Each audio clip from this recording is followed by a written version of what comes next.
ஒரு காட்டுல ஒரு முனிவர் இருந்தார். ஒரு நாள் அவரை தேடிட்டு 4 பேர் வந்தாங்க. சுவாமி, எங்களுக்கு ரொம்ப நாளா ஒரு சந்தேகம்னாங்க. என்னன்னு கேட்டார்.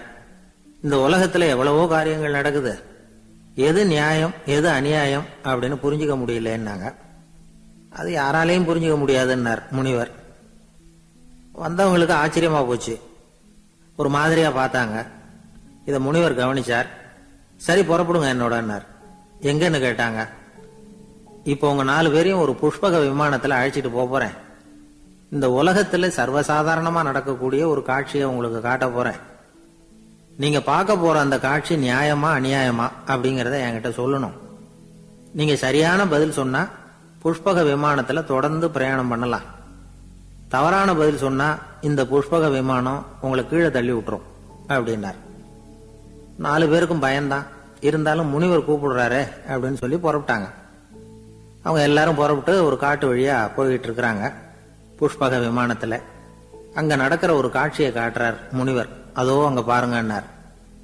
அந்த விமானத்துல இருந்தபடியே எல்லாரும் கீழே குனிஞ்சு பாக்குறாங்க. அங்க ஒரு தாய் புலி அப்பதான் குட்டி போட்டிருக்கு. குட்டிகளை ஈன்ற உடனே பசிக்கு இறை தேடி அந்த பக்கமா வருது. அதே நேரம் ஒரு தாய் மான், அதுவும் அப்பதான் குட்டி போட்டிருக்கு. அதுவும் இதே மாதிரி குட்டிகளை ஈன்ற உடனே பசிக்கு இறை தேடி அந்த பக்கமா வருது. இப்ப அந்த புலி அந்த மானை அடிச்சு போட்டுடுது. அதுவும் சாப்பிடுது, குட்டிகளுக்கும் கொடுக்குது. இப்போ அந்த புலி குட்டிகள் முகத்துல மகிழ்ச்சி, தாயை இழந்த அந்த மான் குட்டிகள் முகத்துல துக்கம். இப்போ அந்த முனிவர் 4 பேர்கிட்டையும் கேட்கிறார், நீங்க இங்க பாத்தீங்களே, இதுல எது நியாயம் எது அநியாயம்? ஒவ்வொருத்தரா சொல்லுங்க. உங்க பதில் சரியில்லைன்னா இந்த விமானம் உங்களை கீழே தள்ளி விட்டுரும். சொல்லுங்க பார்க்கலாம்னார். முதல்ல ஒருத்தன் சொன்னான், அந்த புலி செஞ்சது சரிதாங்க. அது பசிக்கு அதுதான் ஆகாரம். தன்னுடைய பசிக்கு தானே இறை தேடிக்கிட்டுது. அதுல என்ன தப்பு? அவ்வளவுதான். அதனால புலி செஞ்சது நியாயம்தான் அப்படின்னா. அவ்வளவுதான், அந்த விமானம் அவனை அப்படியே கீழே தள்ளி விட்டுட்டுது. அதனால அவன் கொடுத்த பதில் சரியில்லை அப்படிங்கிறது புரிஞ்சு போச்சு. இப்ப 2வது ஆள் சொன்னான், புலி செஞ்சது பாவம், அந்த தாய்மான் என்ன தப்பு பண்ணிச்சு? இப்ப அந்த குட்டிகளுக்கு யாரு ஆதரவு? அதனால புலி செஞ்சது அநியாயம் அப்படின்னா. அவ்வளவுதான், அவனையும் கீழே தள்ளி விட்டுடுது அந்த விமானம். இந்த பதிலும் சரியில்லை அப்படின்னு ஆயிட்டுது. இப்ப 3வது ஆள் வந்தான். முதல்ல 2 பேர் கீழே விழுந்ததை பார்த்துக்கிட்டு இருந்தான். அதனால அவன் சொன்னான், ரெண்டுமே நியாயம்தாங்க. புலி இறை தேடினதும் இயற்கை, அதுக்கு மான் இறையானதும் இயற்கை. அதனால இதுல ஒன்றும் தப்பு இல்லைன்னா. அவ்வளவுதான், அவனையும் அந்த விமானம் கீழே பிடிச்சி தள்ளி விட்டுது. இப்ப 4வது ஆள் வந்தான். முனிவர் கேட்டார், நீயாவது சொல்லுப்பா, இந்த செயல்ல எது நியாயம்னார். அவன் தெளிவா பதில் சொன்னான். அதாவது என்ன சொன்னான்னா, எனக்கு தெரியல அப்படின்னா. அவனை விமானம் கீழே தள்ளல, சௌரியமா அழைச்சிட்டு போட்டுது. இவனும் பிரயாணம் சௌக்கியமா பண்ணானா. ஆக இதுதான் சரியான பதில்ங்கிறத முனிவர் உணர்த்தினார். இந்த கதையிலிருந்து நாம புரிஞ்சுக்க வேண்டியது என்னன்னா, இந்த உலகத்துல எவ்வளவோ காரியங்கள் நடக்குது. அதெல்லாம் ஏன் அப்படி நடக்குதுங்கிறதுக்கு எப்பேற்பட்ட பண்டிதராலும் பதில் சொல்ல முடியாது. தெரியாததை தெரியாதுன்னு ஒத்துக்கிட்டா வாழ்க்கை பிரயாணம் சுகமா இருக்கும். அதனால தேவையில்லாத விஷயங்களை புரிஞ்சுக்கிறதுக்கு நேரத்தை செலவு பண்ணிட்டு இருக்க கூடாது. வாழ்க்கையை குழப்பிக்க கூடாது. வாழ்க்கைக்கு தேவையானது என்னவோ அதை மட்டும் புரிஞ்சுக்கிட்டா போதும். இந்த காலத்து ஆள் ஒருத்தன் ஒரு பெரியவரை தேடி வந்தான். ஐயா, ஒரு சந்தேகம்னா. என்ன உன்னுடைய சந்தேகம்னார். பகுத்தறிவுன்னா என்ன, விதின்னா என்ன அப்படின்னு கேட்டான். இதுக்கு அவரு, இப்ப உன்னுடைய வலது கால தூக்குன்னார். தூக்கினான். சரி, இப்ப உன்னுடைய வலது கால கீழே இறக்காம உன்னுடைய இடது காலையும் தூக்குன்னார். தூக்கினான். பொத்துன்னு கீழே விழுந்துட்டான். பெரியவர் சொன்னார், உன்னால ஒரு காலை தூக்க முடிஞ்சது, அதுதான் பகுத்தறிவு. 2 கால்களையும் ஒரே சமயத்துல தூக்குனா அடிபடும், அப்படிங்கிறது தான் விதி அப்படின்னு விளக்கம் கொடுத்தார். இவன் தன்னுடைய விதியை நொந்துகிட்டே இடுப்பை பிடிச்சுக்கிட்டு அங்கிருந்து நடந்து போயிட்டானான். ஒரு ஊர்ல ஒரு கோயில் இருந்தது. ரொம்ப பழைய கோயில். உள்ள போறதுக்கே பயமா இருக்கும். எந்த நேரத்துல இடிஞ்சு விழுந்துருமோ அப்படிங்கிற பயம். அப்படி இருந்ததுனால யாரும் துணிஞ்சு சாமி கும்பிடுறதுக்கு அங்க போறதில்ல. கோயிலுக்கு வர்ற கூட்டம் கொஞ்சம் கொஞ்சமா குறைய ஆரம்பிச்சுட்டுது. கோயில் நிர்வாகிகள் எல்லாரும் கூடி உட்காந்து பேசினாங்க. என்ன பண்ணலாம்னு யோசனை பண்ணாங்க. எந்த இடம் மோசமா இருக்கோ அந்த இடத்த பழுது பார்த்தாங்க. அங்க எங்க வர்ணத்தை பூசி கொஞ்சம் அழகுபடுத்தி பார்த்தாங்க. ஏதோ இந்த ஊர்ல கோயில்னு ஒண்ணு இருக்கு, அது மக்களுக்கு தெரியணும் அப்படிங்கிறதுக்காகத்தான் இப்படிலாம் பண்ணாங்க. இருந்தாலும் கோவில் இருக்கிற நிலைமை மக்களுக்கு தெரியும், அதனால அங்க வர்றது குறைச்சிக்கிட்டாங்க அவங்க. ஒரு கட்டத்துல யாருமே வர்றதில்லை, நிலைமை அந்த அளவுக்கு ஆயிட்டுது. மறுபடியும் கோவில் நிர்வாகிகள் கூட்டம் நடந்தது. இந்த கூட்டம் கூட கோயிலுக்கு உள்ள நடக்கல, இடிஞ்சு விழுந்துருமோங்கிற பயம். அதனால வெளியில தான் உட்காந்து கூட்டத்தை நடத்தினாங்க. ஏன்னா உள்ள போறதுக்கு அவங்களுக்கும் துணிச்சல் கிடையாது, எந்த நேரமும் விழுந்துரும் போல இருந்தது அது. அது வழியா போறவங்க கூட வேகமா அந்த இடத்த கடந்து போக ஆரம்பிச்சுட்டாங்க. கோவில் நிர்வாகிகள் வெளியில உட்காந்து கூட்டம் போட்டாங்க இல்லையா, அந்த கூட்டத்துல 4 தீர்மானங்களை நிறைவேற்றினாங்க. அது என்ன 4 தீர்மானம்னா, முதல் தீர்மானம், இந்த கோவிலை இடிப்பது அப்படிங்கிற முடிவை இந்த கமிட்டி மிகவும் வருத்தத்துடன் ஏற்றுக்கொள்ளுகிறது அப்படின்னு நிறைவேற்றினாங்க. இதுக்கு பதிலா இன்னொரு கோவிலை உடனடியாக கட்டி முடிச்சுடணுங்கிறது 2வது தீர்மானம். 3வது தீர்மானம் என்ன தெரியுமா, பழைய கோவிலின் கதவுகள், அதிலிருந்து பிரிச்சு எடுக்கிற செங்கல், இதையே புது கோவில் கட்டுவதற்கு பயன்படுத்தி கொள்ள வேண்டியது. பழைய கோவில் இருந்த மாதிரியே அதே வடிவத்தில் புது கோவிலையும் கட்ட வேண்டியது. பழைய கோவிலின் அஸ்திவாரத்தை அப்படியே வச்சுக்கிட்டு அதுக்கு மேல நாம கோயிலை கட்டிக்க வேண்டியது. இதுதான் 3வது தீர்மானம். இதையும் கமிட்டி முழு மனசோட ஏத்துக்கிட்டது. இது வரைக்கும் சரி. இப்ப அந்த கமிட்டி 4வதா ஒரு முக்கியமான தீர்மானத்தை கொண்டுகிட்டு வந்து அதையும் ஏகமனதா நிறைவேற்றி விட்டது. அது என்ன தீர்மானம்னா, புதிய கோவில் கட்டி முடிக்கிற வரைக்கும் பழைய கோவிலை இடிக்கிறதில்லை அப்படிங்கிற தீர்மானம். எப்படி இருக்குது பாருங்க இது. பழசை இடிக்காத வரையில அதே இடத்துல புதுசா எப்படி கட்ட முடியும்? பல விஷயங்கள்ல நாம நடந்துகிற முறையும் இப்படிதான் இருக்குதான். வாழ்க்கையில முன்னேறணும்னு ஆசைப்படுவோம், அதே நேரத்துல அந்த முன்னேற்றத்துக்கு எது தடையா இருக்கோ அதை விட்டுடுறதுக்கும் மனசு வராது. ஒரு ரயில் வேகமா போயிட்டு இருக்கு, அது ஒரு ரயில்வே ஸ்டேஷன்ல கொஞ்ச நேரம் நின்னுது. அப்போ அதுல ஒரு ஆள் ஏறினார், தலையில ஒரு மூட்டையை வச்சிருந்தார். மூட்டையை தலையில சுமந்துகிட்டே உள்ள வந்தாரு. மூட்டையை தலையில சுமந்துகிட்டே ஒரு இடத்துல உட்கார்ந்தார். ரயில் மறுபடியும் புறப்பட்டது. இவர் தன் தலையில இருந்த மூட்டைய கீழே இறக்கி வைக்கணும்ல, வைக்கல, சுமந்துகிட்டே வர்றார். எதிரில் உட்கார்ந்துருந்தவர் கேட்டார், ஏங்க ஏன் இப்படியே உட்கார்ந்துருக்கிறீங்க, தலையில மூட்டையை வச்சுக்கிட்டு, மூட்டையை கீழே இறக்கி வைக்கலாமே அப்படின்னார். வேணாங்க, பாவம், தலையில இருக்கிற மூட்டையை இறக்கி ரயில்ல வச்சா ரயிலுக்கு பாரம் அதிகமா இருக்கும் அப்படின்னார் அவரு. இப்படி ஒரு ஆளை பார்த்தா நமக்கு சிரிப்பு தான் வரும். ஏன்னா ரயில்ங்கிறது அந்த மூட்டையையும் சேர்த்து சுமந்துகிட்டு தான் போகுது. அவன் அந்த மூட்டையை தலையில வச்சிருந்தாலும் ஒண்ணுதான், தரையில வச்சிருந்தாலும் ஒண்ணுதான். அதனால ரயிலுக்கு எந்த மாற்றமும் ஏற்பட போறதில்லை. அதே மாதிரி தான் நம்ம மனமும். இதுவும் ஒரு தேவையில்லாத சுமை, அனாவசியமா சுமந்துகிட்டு இருக்கிறோம். இத கீழே இறக்கி வச்சுட்டா வாழ்க்கை பிரயாணம் சுகமா இருக்கும். ரயில் பிரயாணம் பண்ற அந்த ஆள் மூட்டையை சுமக்கிறான், வாழ்க்கை பிரயாணம் பண்ற நாம மனசை சுமக்கிறோம். இது ரெண்டுக்கும் எந்த வித்தியாசமும் இல்லை. மனசை கீழே இறக்கி வச்சுட்டா பாரம் இல்லாமல் வாழலாம், பறவைகள் மாதிரி பறக்கலாம், குழந்தைகள் மாதிரி கள்ளங்கபடம் இல்லாம வாழலாம். இந்த வெளி உலகத்துல நாம நிலை பெற்று இருக்கணும், வேரூன்றி இருக்கணும். அதே சமயம் நம்முடைய உள் வெளியில ஆன்மீக வாழ்க்கையில பாரம் இல்லாம இருக்கணும். அப்போ பறக்கணும், நதியை போல ஓடணும், மிதக்கணும். பயணம் சுகமா இருக்கும், களைப்பு தெரியாது, கவலை தெரியாது. ஒரு சீடன் போதி தர்மரை நாடி வந்தான். குருவே, நீங்கள் என்ன வெறுமையாக இருக்க சொன்னீங்க, நான் இப்ப மறுபடியும் வெறுமையானவன் ஆகிட்டேன், அதனால இப்ப என்ன செய்ய சொல்றீங்க என்ன அப்படின்னு சொல்லி நின்னான். உடனே அந்த குரு பக்கத்துல இருந்த ஒரு குச்சியை எடுத்து அவன் தலையில அடிச்சு, போய் அந்த வெற்றுத்தன்மையையும் வீசி எறிந்து விட்டு வா அப்படின்னார். நான் இப்போ காலியா இருக்கிறேன்னு ஒருத்தன் சொல்றான்னு வச்சுங்க, அது உண்மை இல்லை. ஏன்னா இன்னமும் அதுல நான்கிற எண்ணம் இருக்குது. எந்த சிந்தனையும் இல்லாம இருக்கிறது கடினம் தான். ஆனாலும் மனிதன் அதுல உள்ள நுட்பத்தை புரிஞ்சுக்கிட்டான்னா, இவ்வளவு தூரம் தூக்கி சுமந்துகிட்டு வந்த அந்த மனதின் முட்டாள்தனத்தை அவனே பார்த்துட்டு சிரிப்பான். இதுதான் பெரியவங்க சொல்லி இருக்கிற ஆலோசனை. நம்மால் ஒருத்தன் தலையில ஒரு பெரிய மூங்கில் கூடையோட ரயில்ல உட்கார்ந்தான். கூடை தலையில இருந்தது, கீழே இறக்கி வைக்கல. எதிரில் இருந்தவர் கேட்டார், ஏங்க எதுக்காக அதை அனாவசியமா சுமந்துகிட்டே இருக்கீங்க, கீழே இறக்கி வைங்களேன்னார். இல்லைங்க, நான் வீட்டை விட்டு புறப்படும் பொழுதே என் பையன் சொல்லிவிட்டான், கூடைய தலையை விட்டு இறக்கப்படாதுன்னு அப்படின்னார். அவன் சின்ன பையன், விவரம் இல்லாம சொல்லியிருப்பான், இப்ப என்ன நேர்ல வந்தா பாத்துக்கிட்டு இருக்கிறான், நீங்க இறக்கி வைங்கன்னார் அவர். அவன் நேர்ல பாத்துக்கிட்டு இல்ல, இருந்தாலும் நான் இந்த கூடைய கீழே இறக்கி வச்சா அது அவனுக்கு தெரிஞ்சிரும் அப்படின்னாரு இவர். அது எப்படின்னாரு அவர். அவன் தனக்கு டிக்கெட் வாங்க வேணாம்னு சொல்லி இப்ப இந்த கூடைக்குள்ளதான் உட்கார்ந்துருக்கிறான் அப்படின்னார் இவர். ஒரு ஊர்ல ஒரு மன்னர் இருந்தார். அழகான அரண்மனையில அவர் இருந்தார். அந்த அரண்மனையை விட அழகா ஒரு மாளிகைய அந்த ஊர்லயே வேற ஒருத்தன் கட்டியிருந்தான். அப்படி கட்டி முடிச்சதுல அவனுக்கு ரொம்ப பெருமை. எத்தனையோ செல்வந்தர்கள்லாம் வந்து பார்த்துட்டு, இந்த மாளிகையை விலைக்கு கொடுத்துடுறியா, எவ்வளவு விலை சொன்னாலும் சரி நாங்க வாங்கிக்கிறதுக்கு தயாரா இருக்கோம் அப்படின்னு சொல்லி கேட்டு பார்த்துட்டாங்க. நான் இதை விற்கிறதுக்கு தயாரா இல்ல அப்படின்னு சொல்லிவிட்டான். அவ்வளவு சிறப்பா கலை அம்சத்தோடு அதை கட்டி முடிச்சிருக்கிறான். அதுவே ஒரு பெரிய அரண்மனை மாதிரி இருந்ததுன்னா பாத்துங்களேன். சுற்றிலும் அழகான பூந்தோட்டம். ஒரு நாள் அவன் எங்கேயோ வெளியூர் போயிட்டு திரும்பி வந்துகிட்டு இருக்கிறான். அப்போ அந்த மாளிகை தீப்பெட்டி எரிஞ்சுக்கிட்டு இருக்கு. பதறி போட்டான்.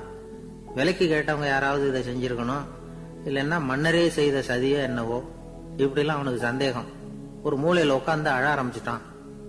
அந்த சமயத்துல அவனுடைய மகன் அங்க ஓடி வந்தான். அப்பா அழாதீங்க, இதை நான் நேத்து ராத்திரியே நம்ம ஊர் மன்னருக்கு வித்துட்டேன். இதை கட்டி முடிக்க நமக்கு எவ்வளவு செலவாச்சோ அதை போல 3 மடங்கு விலைக்கு வித்துட்டேன். கவலைப்படாதீங்க, இதை விட அழகான மாளிகையை நாம புதுசா கட்டிக்கலாம்னா. இதை கேட்டதும் அழுதுகிட்டு இருந்தவன் அழுகையை நிறுத்தினான், சிரிக்க ஆரம்பிச்சுட்டான். இதே இடத்த நான் வந்து மன்னர்கிட்ட இருந்து விலைக்கு வாங்குவேன், இதை விட அழகான மாளிகையை கட்டுவேன் அப்படின்னு சுத்தி நின்ன எல்லார்கிட்டையும் சொல்லிட்டு இருந்தான். இந்த சமயத்துல அவனோட இளைய மகன் ஓடி வந்தான். அப்பா, அண்ணன் சொன்னதெல்லாம் சரிதான், மன்னர்கிட்ட விலை பேசினதெல்லாம் உண்மைதான், ஆனா வித்தது பேச்சு அளவுல தான். இனிமேதான் பத்திரம் வாங்கணும், எழுதணும், நீங்க கையெழுத்து போடணும், பதிவு பண்ணணும், மன்னர்கிட்ட பணம் வாங்கணும். அதுக்காகத்தான் உங்களை எதிர்பார்த்துக்கிட்டு இருந்தோம். அதுக்குள்ள இப்படி ஆயிட்டுதுன்னா. இப்ப சிரிச்சுக்கிட்டு இருந்தவன் சிரிப்பை நிறுத்தினான். மறுபடியும் குழந்தை மாதிரி அழ ஆரம்பிச்சுட்டான். இது ஒரு சம்பவம். இதுல இருந்து என்ன தெரியுது? அந்த அழகான மாளிகை தன்னுடையது அப்படின்னு நினைக்கும் பொழுது அவனுக்கு அழுகை வந்தது. அது தன்னுடையது இல்லை அப்படின்னு நினைக்கிற போது சிரிப்பு வந்தது. மறுபடியும் அது தன்னுடையதுதான் அப்படிங்கிற உணர்வு வரும்பொழுது அழுகை. எது எதுல இருந்து நீ நீங்கி இருக்கிறாயோ அது அதிலிருந்து உனக்கு துன்பம் இல்லை அப்படிங்கிறார் திருவள்ளுவர். இந்த உடம்பு என்னுடையதில்லை அப்படிங்கிற உணர்வு வந்துட்டா அது ஒரு பெரிய நிலை. இன்னைக்கு 104 வருஷத்துக்கு முன்னாடி இதே நேரம் என்ன நடந்தது? 104 வருஷத்துக்கு முன்னாடி போடுவோம், இதே தேதி, இதே மாசம், இதே நாள். என்ன இந்த நேரம் இவர் விவேகானந்தர் என்ன பண்ணிட்டு இருக்காருன்னா, தரையில ஒரு விரிச்ச படுக்கையில படுத்திருக்கிறார். ஒரு சீடர் அவர் தலைக்கு விசிறியால விசிறிட்டு இருக்கிறார். அதாவது அதுதான் அவருடைய வாழ்க்கையினுடைய கடைசி நாள். அன்னைக்கு என்ன நடந்திருக்குன்னா, காலையில விடிய காலம் எழுந்திருச்சு அந்த பூஜை அறைக்குள்ள போனாராம். தன்னுடைய பூஜை அறைக்குள்ள போய் கதவு ஜன்னல்லாம் சாத்திக்கிட்டார். 3 மணி நேரம் தியானத்துல இருந்திருக்கிறார். தியானத்துல இருந்துட்டு அதுக்கப்புறம் வந்து வெளியில ஒரு வாக்கிங், ஒரு கொஞ்சம் தூரம் அப்படியே தோட்டத்துல உலாவி விட்டு வந்திருக்கிறார். வழக்கமா வந்து அவர் எப்போதும் தனியா தான் உட்காந்து சாப்பிடுறதா அந்த பூஜை அறையில எப்போதும். அன்னைக்குன்னு பார்த்து இந்த ராமகிருஷ்ணருடைய சீடர்கள், தன்னுடைய சீடர்கள் எல்லாரையும் கூப்பிட்டு வச்சுக்கிட்டு அந்த சீடர்களோட சேர்ந்து சாப்பிட்டு இருக்கிறார் அன்னைக்கு காலையில. இதெல்லாம் கொஞ்சம் வித்தியாசமா நடந்திருக்கு அன்னைக்கு. அதுக்கு பிறகு மத்தியானம் 1 மணியிலிருந்து 4 மணி வரைக்கும் இந்த வடமொழி பிரம்மச்சாரிகளுக்கு வந்து வடமொழியில இலக்கண பாடம் நடத்தி இருக்கிறாரு. மத்தியானம் 1 மணியிலிருந்து 4 மணி வரைக்கும் அதெல்லாம் ஒழுங்கா நடந்திருக்குது. அதுக்கப்புறம் சாயந்தரம் பூஜைக்கு மணி அடிச்சிருக்கிறாங்க. மணி அடிச்ச உடனே கிடுகிடுன்னு உள்ள போயிருக்கிறாரு. போய் அங்க தியானம் 1 மணி நேரம் தியானம் பண்ணிருக்கிறாரு. தியானம் பண்ணிவிட்டு அதுக்கப்புறம் கொஞ்ச நேரம் அந்த ஏதோ அந்த தரையில விரிச்ச விரிப்புல படுத்திருக்கிறார். படுத்துட்டு ஒரு சீடரை கூப்பிட்டு ஒரு விசிறி மட்டன் தான் கொண்டுகிட்டு வா அப்படின்னு கொண்டுட்டு வந்தார். தலைப்பக்கம் விசிறுன்னு இருக்காரு. படுத்ததும் தலைப்பக்கம் விசிறிக்கிட்டு இருக்கிறார். அந்த சீடர் கவனிச்சுக்கிட்டே இருக்கிறார் என்னன்னு. இவர் அவர் பாட்டுக்கு சுகமா படுத்திருக்கிறார். ஒரு கட்டத்துல லேசா அந்த கை மட்டும் லேசா அப்படி நடுங்கினது மாதிரி தெரிஞ்சுதான். அடுத்தது ஒரு 2 தடவை மூச்சை நல்லா இழுத்து விட்டது மாதிரி தெரிஞ்சிருக்குது. அவ்வளவுதான், அந்த ஆன்மா பிரிஞ்சுட்டுது. இதுதான் அங்க நடந்ததுன்னு சொல்லி ஒரு சம்பவம் அந்த மடத்துல கேள்விப்பட்டேன். ஆனா இது அப்ப வந்து அவருக்கு வயசு 35 வயசு, 5 மாசம் 24 நாளாம். சரியா சொல்ல போனா 39 வயசு, 5 மாசம் 24 நாள். அன்னைக்கு. அந்த இறந்த நேரம் 9 மணின்னு நான் அங்க கேள்விப்பட்டேன். அப்புறம் சார் சொன்னார் அது 8 மணி அப்படின்னு சொல்லி இப்ப இங்க சொன்னார். அது இப்படி இந்த வரலாற்று குறிப்புகள்ல சில நேர குறிப்பு எது சரி எது தவறுங்கிறது நமக்கு தெரியல. இது கேள்விப்பட்டது அந்த கடைசி நாள் அவருடைய வாழ்க்கை அப்படிதான் முடிஞ்சது அப்படிங்கிறது தான் நான் பார்த்துட்டு வந்தது. அப்படி சொல்லுவாங்க. அவர் சொன்னது மாதிரி, அவங்க சொன்னது மாதிரி அந்த ஆன்மீகம்ங்கிறது வெறுமனே ஏதோ இந்த கோயிலுக்குள்ளேயே இருக்கிற விஷயம் இல்லை. அதை வீதிக்கு கொண்டு வந்து மக்கள் தொண்டு தான் உண்மையான ஆன்மீகம்ங்கிறத கொண்டு வந்தவர் அவர் தான். அதுல ஒன்றும் சந்தேகம் இல்லை. ஆன்மீகம் இல்லைன்னா ஆன்மீகம்ங்கிறது ஏதோ கோயிலுக்குள்ள இருக்கிற சமாச்சாரம். அவர் சொல்றார், அதாவது கோயில்ல இருக்கிற சிலையில கடவுளை பார்க்கிறவன் பக்தியின் அடிவாரத்திலே நின்று கொண்டிருக்கிறான். கோயிலுடைய சிலையிலே கடவுளை பார்க்கிறவன் பக்தியின் அடிவாரத்திலே நின்று கொண்டிருக்கிறான். மக்கள் தொண்டுல கடவுளை பார்க்கிறவன் அந்த பக்தியின் சிகரத்திலே நின்று கொண்டிருக்கிறான் அப்படிங்கிறது. நீ வெறுமனை சிலையை பார்த்துக்கிட்டு இருக்காதேன்னு சொல்லக்கூடிய ஒரு ஆன்மீகவாதியை எங்கேயாவது பார்த்திருப்பீங்களா? அது முதல் தடவையா விவேகானந்தர் தான் சொல்றார். அதாவது ஆண்டவனை உச்சரிக்கிற உதடுகளை விட அடுத்தவருக்கு உதவி செய்கிற கரங்கள் மேலானவை. அதுதான் அவருடைய கருத்து. ஆண்டவனை உச்சரிக்கிற உதடுகளை விட அடுத்தவருக்கு உதவி செய்கிற கரங்கள் மேலானவை. அப்படின்னா எந்த அளவுக்கு ஆன்மீகம்ங்கிறது என்னங்கிறத நம்ம ஏதோ சாமி கும்பிடுறது தான் ஆன்மீகம்னு நினைச்சுக்கிட்டு இருக்கிறோம். அது இல்லை, நீ சேவை செய்யறது தான் ஆன்மீகம்னு சொல்லி சரியான திசையை காட்டினவர் அவர். இது அந்த கட்டத்துல தான் அது நடந்திருக்கு. அப்படிப்பட்டவர் உலகத்துக்கு தெரிஞ்சது செப்டம்பர் 11. அது என்னன்னா அமெரிக்கா அந்த செப்டம்பர் 11 மறக்கவே முடியாது. விவேகானந்தர் பேசினதும் செப்டம்பர் 11, இந்த வர்த்தக கோபுரம் விமானம் இடிச்சதும் செப்டம்பர் 11. அதுக்கப்புறம் 100 வருஷம் கழிச்சு இது நடந்த ஒரு அதிர்ச்சி. இது ஒரு துன்ப அதிர்ச்சி, அது ஒரு இன்ப அதிர்ச்சி. அன்னைக்கு விவேகானந்தர் பேசினது. விவேகானந்தர் அங்க போறப்போ கூட அவரு முடிவு பண்ணல திடீர்னு. அதாவது வெளிநாட்டுல சர்வமத மகாசபை கூட்டம் நடக்குது சிகாகோவில். அதுக்கு போகலாமா வேண்டாமாங்கிற ஒரு குழப்பம். போகலாம்னு நினைக்கிறாரு. அவருக்கு என்ன சந்தேகம்னா, நான் போறேன்னு என் மனசு நினைக்குது, இது என்னுடைய எண்ணமா அந்தராத்மாவினுடைய எண்ணமா, இது கடவுளுடைய சித்தமா இல்ல என்னுடைய ஆசையா அப்படிங்கறத புரிஞ்சுக்க முடியலையா. இப்ப நமக்கெல்லாம் ஒரு ஆசை வந்ததுன்னா இது நம்ம ஆசையா கடவுளுடைய சித்தமா இது அப்படிலாம் நினைச்சிட்டு இருக்க மாட்டோம். ஏதோ அவருக்கு இந்த வெளிநாடு போகணுங்கிற எண்ணமே இது நானா நினைக்கிறேனா இல்ல ஆண்டவன் நினைக்க வைக்கிறானா அப்படிங்கிற அந்த குழப்பத்துலதான் கொஞ்ச நாள் இருக்கிறாரு. அதுக்கு பிறகு அந்த குழப்பத்திலே ஒரு நாள் கனவு கண்டாரா. கனவுல குருதேவர் ராமகிருஷ்ணர் கடல்ல போய் இறங்குறது மாதிரி தெரிஞ்சிருக்கு. கரையிலிருந்து கடல்ல போய் இறங்கி அங்க போய் நின்றுகிட்டு வான்னு கூப்பிட்டாராம் அவரை. இவர் உடனே இறங்கி போனதும் அவர் கையை பிடிச்சு அழைச்சிட்டு போறது மாதிரி ஒரு கனவு. கடல் கடந்து போறதுக்கு ஏதோ குருதேவருடைய ஆசி இருக்குங்கிறத புரிஞ்சுக்கிட்டார். இந்த காலத்திலயும் ஒருத்தன் அது மாதிரி கொடை செருப்போட குதிரையில போய்கிட்டு இருந்தான். எதிரில் நடந்து வந்தவன், ஐயா உங்க கொடையை எனக்கு கொடுங்களேன்னு கேட்டான். உடனே அவன் குதிரையிலிருந்து கீழே குதிச்சு அவனை சாட்டையால் அடிக்க ஆரம்பிச்சுட்டான். இன்னொருத்தர் அந்த வழியா வந்தவர் இதை பார்த்தார். ஏன்பா அவன் கேட்டான், உன்னால முடியலன்னா இல்லைன்னு சொல்லிட வேண்டியதுதானே, அதுக்காக ஏன் இப்படி அவனை போட்டு அடிக்கிறேன்னு கேட்டார். உங்களுக்கு விவரம் புரியாது சார், காலம் ரொம்ப கெட்டு போச்சு. கேட்டதை கொடுத்தேன்னு வச்சுக்கோங்க, இந்த குதிரையே என்னோடது, அவன் திருடிக்கிட்டு போறான் அப்படின்னு என் பேர்ல புகார் கொடுக்க ஆரம்பிச்சிருவான் சார் அப்படின்னா. அது எப்படி அவ்வளவு உறுதியா சொல்றேன்னு கேட்டார் அவரு. ஏற்கனவே அது மாதிரி ஒருத்தன் பேர்ல புகார் கொடுத்துட்டு தான் இந்த குதிரையை நான் தள்ளிட்டு வந்துகிட்டு இருக்கிறேன் அப்படின்னா. ஒரு காட்டுல ஒரு நரி இருந்தது. ஒரு நாள் காலை நேரம் அது தன்னுடைய இருப்பிடத்திலிருந்து வெளியில வந்தது. கொஞ்ச தூரம் நடந்து வந்தது. அப்பதான் அது தன்னோட நிழலை கவனிச்சு பார்த்தது. பார்த்தா அது ரொம்ப நீளமா பெருசா இருக்குது. காலை நேரத்துல நிழல் அப்படித்தானே இருக்கும். ஆனா அந்த நரிக்கு அந்த விஷயம் தெரியல. தன்னுடைய நீண்ட பெரிய நிழலை பார்த்து ஆச்சரியப்பட்டது. ஆஹா, நாம இவ்வளவு பெருசாவா இருக்கிறோம் அப்படின்னா என்னுடைய காலை சாப்பாட்டுக்கு ஒரு யானை இல்லைன்னா ஒரு ஒட்டகம் கிடைச்சாதான் சரியா இருக்கும் போல இருக்கு அப்படின்னு முடிவு பண்ணிட்டுது. உடனே ஒரு யானை அல்லது ஒட்டகத்தை தேடி அலைஞ்சது, எங்க கிடைக்கும்னு. கிடைக்கவே இல்லை. மத்தியானம் 12 மணி ஆயிட்டுது. பசியோட அலையுது. இப்ப தன்னோட நிழலை பார்த்தது. அது மத்தியான நிழல் எப்படி இருக்கும், அது ரொம்பவும் குறுகி போய் தெரிஞ்சது. உடனே அந்த நரி என்ன நினைச்சுக்கிட்டு தான் தெரியுமா, காலை ஆகாரம் சாப்பிடாததுனால நம்ம உடம்பு இப்படி அழைச்சு போட்டுதே அப்படின்னு நினைச்சுக்கிட்டு தான். கொஞ்ச நேரம் கழிச்சு மறுபடியும் தன்னுடைய நிழலை பார்க்குது. அது இன்னமும் குறுகி போய் காலடியிலேயே வந்துட்டுது. அதுக்கு பயமா போயிடுது. ஐயோ, இன்னும் கொஞ்ச நேரத்துல நாம இறந்துருவோம் போல இருக்க. இப்ப என்ன செய்யறது? இந்த சமயத்துல ஒரு எறும்பு கிடைச்சா கூட போதும், அதை நம்ம காலை ஆகாரமா நினைச்சு சாப்பிட்டுள்ளாமே அப்படின்னு நினைச்சுதான். நம்முடைய நிழல் கூட நம்மள மாதிரியே தான் அடிக்கடி மாறிக்கிட்டே தான் இருக்குது. அது எப்பவும் ஒரே மாதிரி இருக்கிறது இல்ல. மனிதனுக்கு ஏற்படுகிற தன்முனைப்பு இருக்கு பாருங்க, ஈகோ, அது கூட ஒரு நிழல் மாதிரி தானா. அப்படி நினைக்க ஆரம்பிச்சுட்டா அதனால ஏதும் பிரச்சனை வராதான். தன்முனைப்பை நிழல் போலவே ஏற்றுக்கொள்ளுங்கள் அப்படிங்கிறது பெரியவங்க கருத்து. ஒரு காரியத்தை வெற்றிகரமா நல்ல விதமா செஞ்சு முடிக்கிறோம்னு வச்சுக்கோங்க, அந்த சமயத்துல ஒரு வித நுட்பமான தற்பெருமை நமக்குள்ள உண்டாகுது. இது இயற்கையானது, அதனால இது மேல பற்று வைக்கப்படாது. அப்படி வைக்க ஆரம்பிச்சுட்டா அந்த தற்பெருமை ஒரு நிரந்தர விருந்தாளியா நம்ம கிட்ட தங்கிக்கும். நம்ம நிழல் எப்படின்னு பாருங்க, நாம நடக்கும் பொழுது நம்ம பின்னாடியே வரும். தன்முனைப்பையும் அப்படியே நினைச்சுக்குங்க.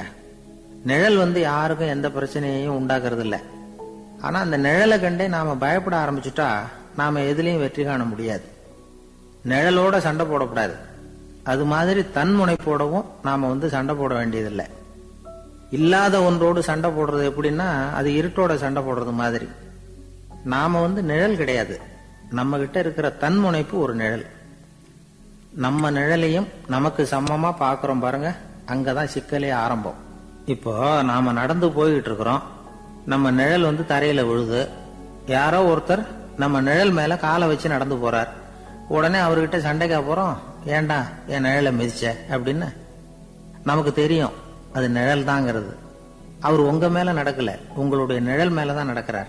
அது மாதிரி உங்க தன்முனைப்பின் மேல யாராவது நடந்தா உங்களை அவமானப்படுத்துறதா நினைக்கிறீங்க. காரணம், நாமளும் நம்ம தன்முனைப்பும் ஒண்ணுங்கிற நினைப்பு தான் காரணம், மற்றபடி வேற ஒண்ணும் கிடையாது. நம்ம நிழல் மேல நடக்கிறவர் நம்மளை காயப்படுத்துறது இல்ல. தன்முனைப்பை வேண்டாத ஒன்னாவும் பார்க்க வேண்டியதில்லை. அது இயற்கை. நிழலை உங்க முன்னாடி வைக்க வேணாம், அது உங்க பின்னாடியே இருக்கட்டும். நிழலின் நிழலாகி விடாதீர்கள், நீங்கள் நீங்களாகவே இருங்கள். இதுதான் சான்றோர் சிந்தனை. ஒரு பேருந்துல ஒரே நெரிசல். ஒருத்தர் பக்கத்துல நின்றுகிட்டு இருந்தவர்கிட்ட ரொம்ப பணிவா விசாரிச்சார், ஏன் சார், நீங்க ஏதாவது பெரிய உத்தியோகத்துல இருக்கிறீங்களா அப்படின்னார். அப்படிலாம் ஒண்ணும் இல்லைங்கன்னார் அவரு. அப்படின்னா வேற ஏதாவது அரசியல்ல பெரிய பதவியில் இருக்கிறீங்களா அப்படின்னு கேட்டார். அதுவும் இல்லைங்கன்னார். சரி, பணமாவது அதிகமா வச்சிருக்கீங்களா அப்படின்னு கேட்டார். அப்படிலாம் ஒண்ணும் கிடையாது சார்னார் அவரு. அப்புறம் எதுக்குடா என் காலை மிதிச்சுக்கிட்டு இருக்கிற, எடுறா காலை அப்படின்னாராம் இவர். இன்றைக்கு பல பேர் உயில் எழுதி வைக்கிறாங்கல்ல. இந்த உயில்னா என்ன? அதாவது ஒரு நபர் தனக்கு பின்னாடி தன்னுடைய சொத்துக்கள் யாருக்கு போய் சேரணும்னு நினைக்கிறாரோ அந்த நினைப்ப சட்டப்படி உறுதிப்படுத்துறது தான் உயில். சரி, உயில யாரு எழுதலாம்? 18 வயசு பூர்த்தியான யாரும் உயில் மூலமா சொத்துக்களை விநியோகிக்கலாம். கண் பார்வை இல்லாதவங்க, காது கேளாதவங்க, வாய் பேச முடியாதவங்க, இவங்கெல்லாம் கூட உயில் எழுதி வைக்கலாம். புத்தி சுவாதீனம் இல்லாதவங்க கூட சில சமயம் புத்தி தெளிவா இருந்தா உயில் எழுதலாமா. குடிபோதையில் இருக்கிறவங்க, தாங்கள் என்ன செய்யறோங்கிறது தெளிவா அறிய முடியாதவங்க, நோய் நொடியில் இருக்கிறவங்க, இவங்கெல்லாம் உயில் எழுத முடியாது. ஒருத்தரை நிர்பந்தப்படுத்தி ஏமாத்தி அல்லது சுய நினைவில்லாத ஒருத்தர்கிட்ட எழுதி வாங்கி வைக்கிற உயில் செல்லாது. உயில இந்த முறையில தான், இந்த படிவத்துல தான் எழுதணும்னு சட்டத்துல விதி எதுவும் கிடையாது. இதுக்கு முத்திரை கட்டணமும் கிடையாது. உயில வெற்று காகிதத்துல எழுதலாம். அச்சடிக்கணும், டைப் அடிக்கணுங்கிற அவசியம் கூட இல்ல. கையாலேயே கூட எழுதலாம். எழுதி இருக்கிறது புரியணும், அவ்வளவுதான். குறைந்தபட்சம் 2 சாட்சிகளை வச்சுக்கிட்டு உயில் எழுதுறவர் அதுல கையெழுத்து போடணும். கையெழுத்து போட தெரியாதுன்னா இடது கை பெருவிரல் ரேகை வைக்கலாம். உயில் சாசனத்துக்கு சாட்சிகள் கையெழுத்து இல்லைன்னாலும் அது செல்லாது. அப்புறம் பிரிவிலேஜ்டு வில் அப்படின்னு இருக்கு, அதுக்கு மட்டும் சாட்சிகள் தேவையில்லை. அது என்னன்னா, இந்த விமானப்படை, கப்பல் படை அல்லது யுத்தத்துல பணிபுரியும் நபர்கள் அவங்க எல்லாம் இருக்கிறாங்க இல்லையா, அப்படிப்பட்டவங்க எழுதுற உயில் அது. அதுக்கு சில விசேஷ சலுகைகள் உண்டு. ஒருத்தர் முதல்ல ஒரு உயில் எழுதி வைக்கிறார், அதுக்கப்புறம் மனசு மாறி போகுது, அது வேணாம்னு நினைக்கிறார், ரத்து செஞ்சுடலாம். அதுக்கப்புறம் வேற உயிலும் எழுதலாம். உயிரோட இருக்கிற வரைக்கும் எத்தனை தடவை வேணும்னாலும் உயில் எழுதலாம். கடைசியா எழுதப்பட்ட உயில் சட்டப்படி சரியா இருந்தா அதுதான் அமலுக்கு வரும். சரி, எழுதுற உயில ரகசியமா வச்சிருக்கிறது எப்படி? இது ஒரு கேள்வி. இதுக்கு என்ன செய்யணும்னா, ஒருத்தர் உயில எழுதினதுக்கு அப்புறம் அவர் தானாவோ அல்லது அங்கீகரிக்கப்பட்ட முகவர் மூலமாகவோ, அதாவது ஒரு ஏஜென்ட் மூலமாகவோ ஒரு கவர்ல போட்டு சீல் வச்சு கவர் மேல தன்னுடைய பெயரை எழுதி அல்லது அந்த ஏஜென்ட் பெயரை எழுதி கவர் மேல என்ன அடக்கம் செய்யப்பட்டிருக்கு, உள்ள என்ன இருக்கு அப்படிங்கிற விவரம்லாம் எழுதி சார் பதிவாளர்கிட்ட ஒப்படைக்கலாம். இதுக்கு கட்டணம் உண்டு. அதுக்கப்புறம் எப்ப தேவைப்படுதோ அப்போ ஒரு மனு கொடுத்து அந்த கவரை திரும்ப வாங்கிக்கலாம். இப்ப எழுதுற உயில இவ்வளவு நாளுக்குள்ள பதிவு செய்யணுங்கிற கால வரையறை உண்டா அப்படின்னு ஒரு கேள்வி வரலாம் இல்லையா? எப்ப வேணும்னாலும் பதிவு செய்யலாம். நம்மால் ஒருத்தர் ஒரு நாள் ரொம்ப அவசரமா வந்தார். இந்த உயில் எழுதுறது சம்பந்தமா பூரா விவரமா எனக்கு உடனே தெரியணும்னார். நான் உடனே அவரை வக்கீல் ஒருத்தர்கிட்ட அழைச்சிட்டு போனேன். இவர் அவர்கிட்ட எல்லா விவரமும் கேட்டு தெரிஞ்சுக்கிட்டார். ரொம்ப தேங்க்ஸ்ன்னு சொல்லிவிட்டு 2 பேரும் வெளியில வந்தோம். அதுக்கப்புறம் இவர்கிட்ட கேட்டேன், ஆமா இவ்வளவு விவரமா கேக்குறீங்களே, உங்களுக்கு எத்தனை பிள்ளைங்க சார் அப்படின்னு கேட்டேன். 6 பேர் சார் அப்படின்னார். சரி, இருக்கிற சொத்து எவ்வளவுன்னு கேட்டேன்.